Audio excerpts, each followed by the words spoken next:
Halo semuanya, apa kabar? Pada kesempatan kali ini, kami dari kelompok 12 kelas Biologi Sel Farmasi 04 akan mempresentasikan tentang penyakit pada sel manusia. Topik yang akan kami angkat pada kesempatan kali ini adalah tentang sel darah manusia. Beberapa konten yang akan kami bawakan pada hari ini antara lain pertama pengertian sel secara umum, lalu kedua adalah tentang sel darah, ketiga tentang myelodysplasia syndrome, dan juga keempat ada malaria, kelima ada penyakit polisitemia vera, dan yang terakhir ada trombositopenia. Pengertian sel. Sel adalah unit terkecil dari kehidupan yang diselubungi oleh membran, berisi larutan konsentrat senyawa kimia dan memiliki kemampuan untuk membelah diri dan tumbuh. Sel memiliki ukuran, bentuk, dan fungsi berbeda. Sel juga dapat berdiferensiasi berubah sesuai fungsinya.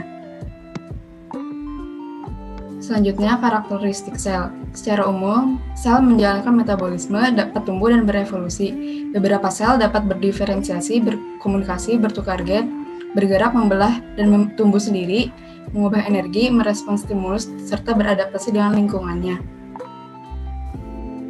Tipe sel ada dua. Yang pertama, sel prokariotik. Sel prokariot belum mempunyai nukleus atau membran inti.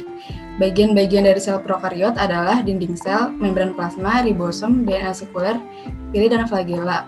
Organisme yang memiliki sel prokariot, Archaebacteria, Eubacteria, dan Cyanobacteria.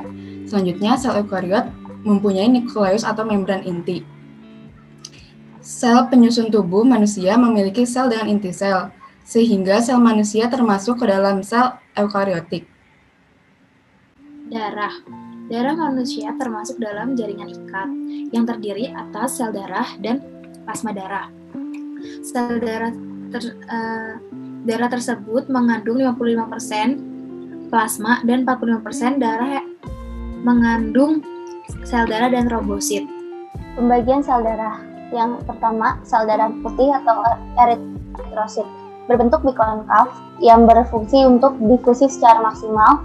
Berumur 120 hari, inti sel darah merah hanya dapat ditemukan pada sel darah merah yang belum matang, berwarna merah karena memiliki hemoglobin, dan pada bayi pembentukannya terbentuk di sumsum merah dari semua tulang, sedangkan pada orang dewasa hanya terjadi pada sumsum merah tulang tengkorak, tulang rusuk, tulang dada, vertebrata, dan tulang panggul. Yang kedua, sel darah putih atau leukosit berada di sumsum tulang merah dan menjalani beberapa tahap perkembangan dalam proses pematangan, membantu memberikan pertahanan terhadap organisme penyakit. Leukosit biasanya berjumlah 4.500 hingga 10.000 per mm kubik darah. Lalu yang ketiga ada trombosit atau keping darah. Trombosit merupakan penggerak fragmen sitoplasma, sekutu, dan megakariosit. Trombosit menggumpal untuk menyumbat pembuluh darah dan memulai proses pembekuan. Leukosit tersendiri terbagi menjadi dua, yaitu granulosit dan agranulosit. Granulosit berarti memiliki butiran-butiran sitoplasma. Terbagi lagi menjadi tiga, yaitu neutrofil. Neutrofil adalah sistem kekebalan tubuh yang merespon dengan cara menyerang bakteri atau virus. Sedangkan eosinofil akan mengurangi peradangan dan menghancurkan cacing parasit. Yang ketiga, basofil. Basofil akan meningkatkan peradangan dan juga berperan dalam memunculkan reaksi alergi. Dan agranulosit yaitu berkembang dari jaringan limfoid yang tidak memiliki butiran sitoplasma, terbagi menjadi dua, yaitu limfosit dan monosit. Limfosit sendiri terbagi menjadi dua, limfosit B dan limfosit T. Limfosit B untuk membuat antibodi yang dapat mengikat patogen, sedangkan limfosit T sendiri terbagi menjadi dua, yaitu limfosit T killer dan T helper.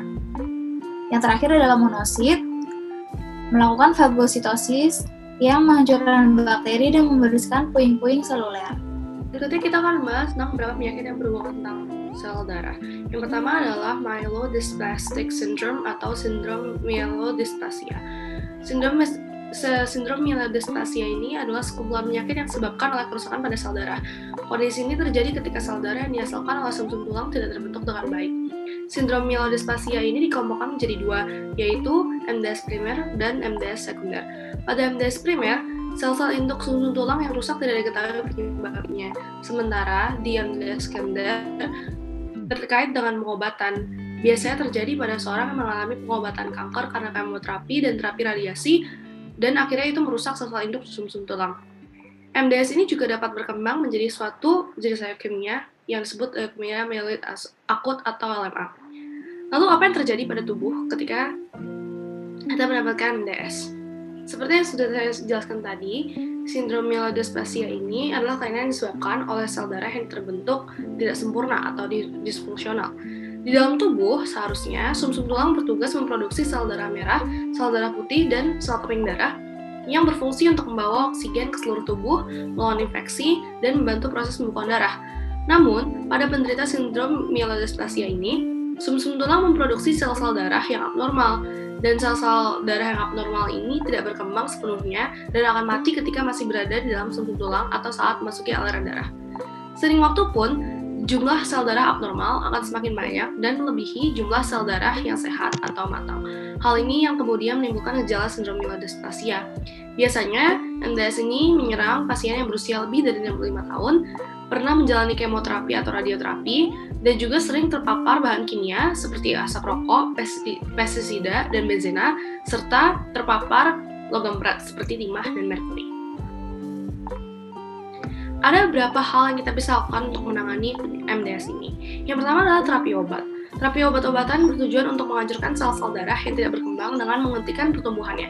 Obat-obat ini dapat berbentuk tablet maupun injeksi. Contoh obatnya adalah lenalidomide atau desitabin.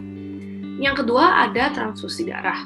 Transfusi sel darah merah merupakan terapi pendukung yang digunakan untuk meningkatkan jumlah sel darah dan mempertahankan nilai hemoglobin normal. Sedangkan transfusi trombosit hanya dilakukan ketika terjadi pendarahan saja. Yang ketiga, bisa melakukan kemoterapi kombinasi.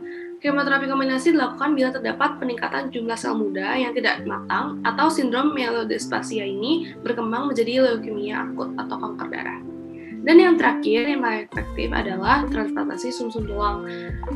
Ketika melakukan transplantasi sumsum tulang atau transplantasi sel punca ini, tujuannya adalah mengganti sumsum tulang pasien dengan sumsum tulang sehat dari pendonor. Terapi ini didahului dengan pemberian obat kemoterapi dosis tinggi untuk menghancurkan sel-sel punca yang rusak. Selanjutnya adalah malaria. Malaria adalah penyakit infeksi parasit yang disebabkan oleh spesies Plasmodium yang menyerang eritrosit dengan vektor nyamuk Anopheles. Nah, lalu bagaimana sih Plasmodium ini menginfeksi sel eritrosit kita? Nah, pertama, parasit yang masuk ke dalam tubuh melalui gigitan nyamuk yang terinfeksi akan masuk ke sel hati manusia dan akan melakukan replikasi secara aseksual dan akan membentuk yang namanya schizen, yaitu pada proses nomor 3.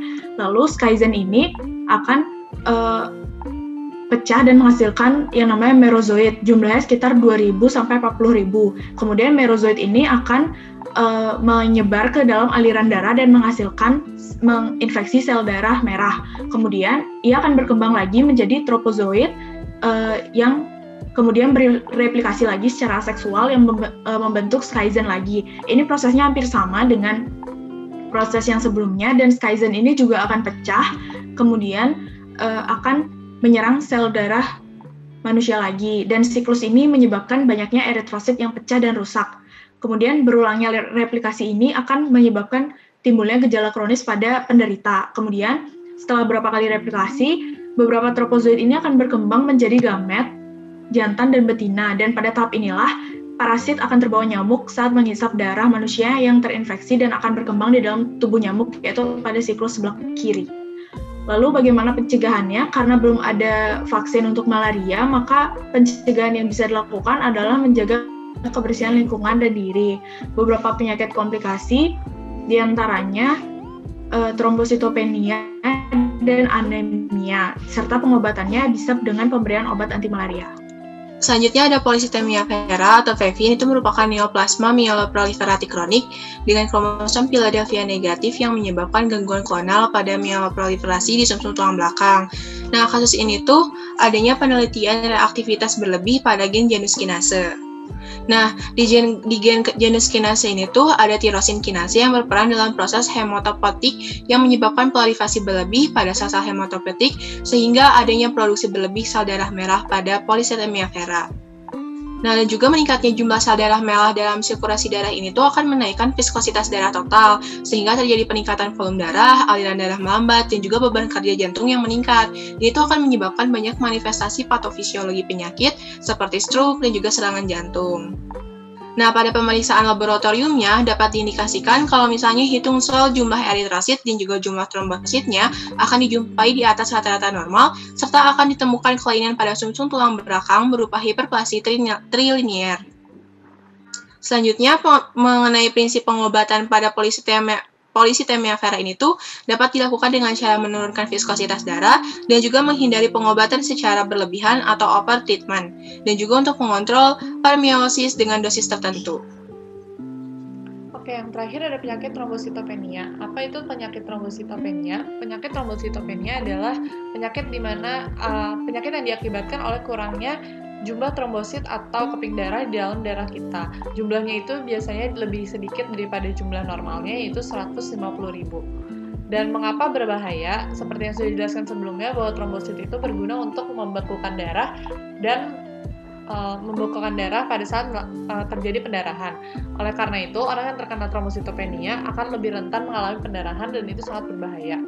Gejala yang dialami para penderita trombositopenia antara lain pertama ada memar dan lebam, lalu sering mimisan. Pada perempuan pada saat menstruasi akan mendapatkan darah yang lebih banyak, mengeluarkan darah yang banyak, dan juga gusi sering berdarah saat sikat gigi.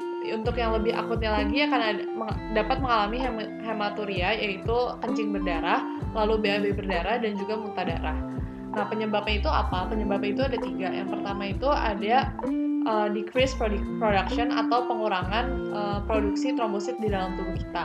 Hal ini dapat diakibatkan antara lain karena dehidrasi, kekurangan vitamin B19, kekurangan folic acid atau vitamin B9, dan juga karena salah satu penyakit yaitu dengan leukemia, lalu juga sindrom myelodysplasia, dan juga salah satunya karena anemia aplastik. Lalu untuk yang penyebab kedua itu ada increased destruction atau peningkatan jumlah trombosit yang dihancurkan oleh tubuh. Untuk increased destruction ini ada 2 faktornya, ada faktor imunologi dan non-imunologi. Salah satu contohnya yang untuk imunologi adalah virus HIV. Dan yang ketiga itu ada medication induced, yaitu biasanya si trombositopenia ini diakibatkan karena obat-obatan yang diberikan untuk mengobati suatu penyakit tertentu. Gimana cara untuk pengobatan si trombositopenia ini? Caranya itu antara lain pertama adalah dengan penggunaan steroid. Gunanya ini dia untuk mengatasi penyebab kedua tadi, yaitu increased destruction. Dia untuk mengurangi penghancuran trombosit di dalam tubuh kita. Terus yang kedua ada dengan transfusi darah, yaitu dengan transfusi trombosit yang akan mengakibatkan adanya trombosit refraktor di dalam tubuh pasiennya. Apa itu trombosit refraktor? Trombosit refraktor itu artinya adalah peningkatan jumlah trombosit secara tiba-tiba di dalam tubuh kita. Lalu yang ketiga adalah dengan penggunaan obat-obat untuk meningkatkan jumlah trombosit dalam tubuh kita, dan yang terakhir adalah dengan operasi pengangkatan organ limfa. Berikut adalah dokumentasi hasil diskusi dari kelompok kami, dan ini adalah referensi yang kami gunakan untuk presentasi kali ini. Akhir kata, kami ingin mengucapkan terima kasih atas perhatian kawan-kawan. Semoga apa yang kami sampaikan dapat bermanfaat dan berguna bagi kita semua untuk menambah ilmu pengetahuan. Terima kasih.